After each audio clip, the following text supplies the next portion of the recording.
How's it going everyone? Welcome back to Switchstars. My name's Luke, and today on the channel we're taking a look at an interesting little indie title called Traumatarium, a game which originally started its life as a Kickstarter project for the Game Boy and has now been ported to the Switch, but it's a classic dungeon crawler inspired by the choose your own adventure books of yesteryear.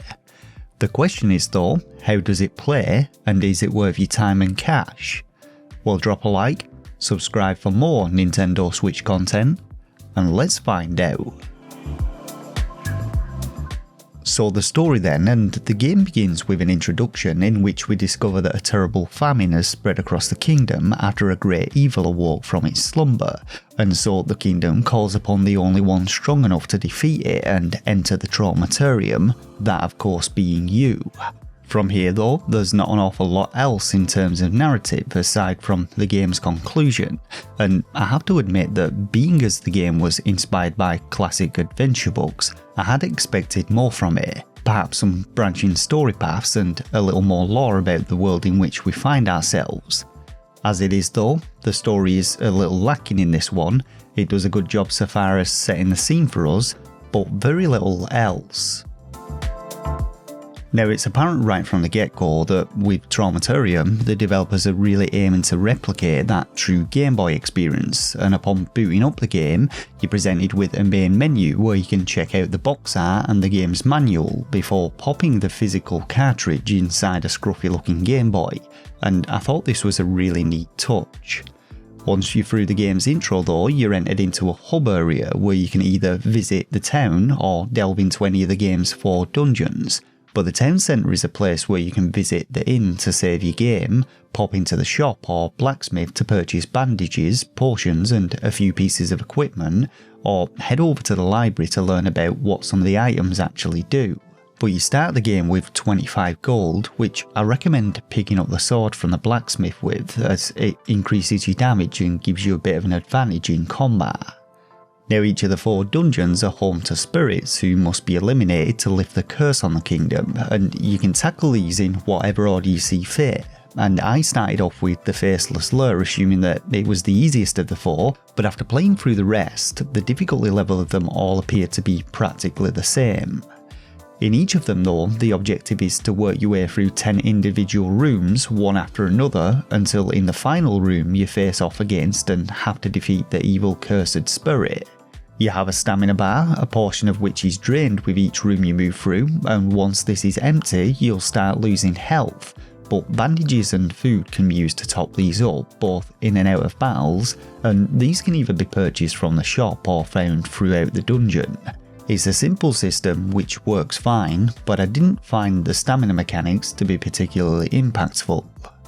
Now upon entering a room you're given a brief description of your surroundings, and the developer has stated that dungeons are randomly generated, and to a certain degree this rings true as rooms are selected at random from a pool and there's a reasonable amount of variety to them, but they all essentially boil down to 3 different flavours. Ones where you get the option to either search the room or leave it, others where you have only the single option to search the area, and finally those where you have branching paths to head either right or left, though there are a couple of non-standard rooms like fountains or altars which can heal or hurt you, and the odd NPC to encounter. These decision-making mechanics are where the adventure book influences come into play, but in actuality they're somewhat of an illusion, as regardless of what you select, RNG is really the deciding factor here, as any option can result in combat. But searching sometimes yields bandages and food, and leaving a room can move you directly onto the next one. The combat in the game is again very simple, and it pretty much involves you and the enemy trading blows until one of you dies. There are no abilities to use, enemy variety is very limited with each having set amounts of health and damage, and the only real depth to the combat comes from restoring your health with bandages or potions, or equipping items to reduce the damage you take and increase the amount you dish out. Bar the bosses though, the majority of combat encounters are pretty trivial. Once you've completed a dungeon though, you can then spend the cash you've earned from completing it and defeating enemies, save your game and move on to the next dungeon. And I will say that beyond the visuals, there's very little separating one dungeon from the other, and the difficulty of the game is also very low, so you'll likely blast through them all in about an hour.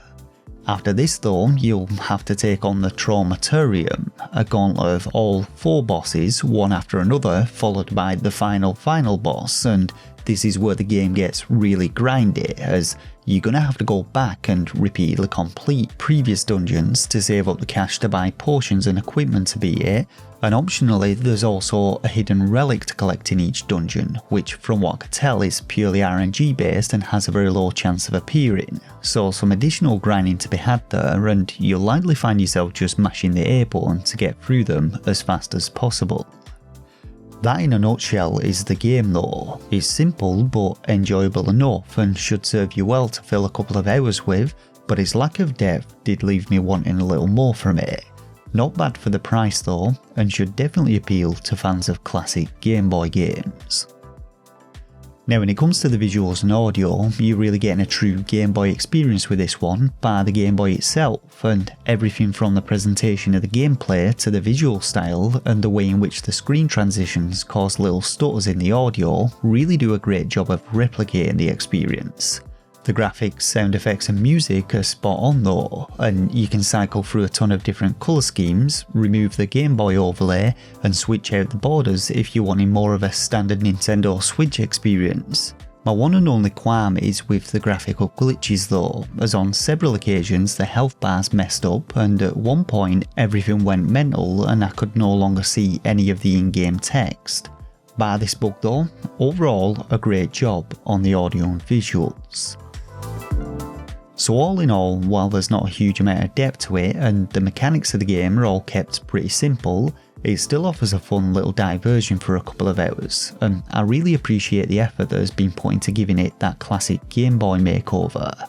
Admittedly, it does get a little repetitive and the RNG factor can become pretty frustrating, especially when you're trying to hunt down those relics, and I do wish there was more variety with the dungeons and more in the way of choosing your own adventure to alter your path through the game. But for the price, it's not a bad little title, and so today on the channel I'm giving Traumatarium 3 out of 5 stars. Some great visuals and audio design here, and a fun little throwback to yesteryear's gaming. With that said though, have you played Traumatarium and how did you find it? As always, let me know down in the comments section below, drop a like if this review helped you out, and subscribe to the channel for more Nintendo Switch content. But for now, thanks once again for watching, take care of yourselves, and game on.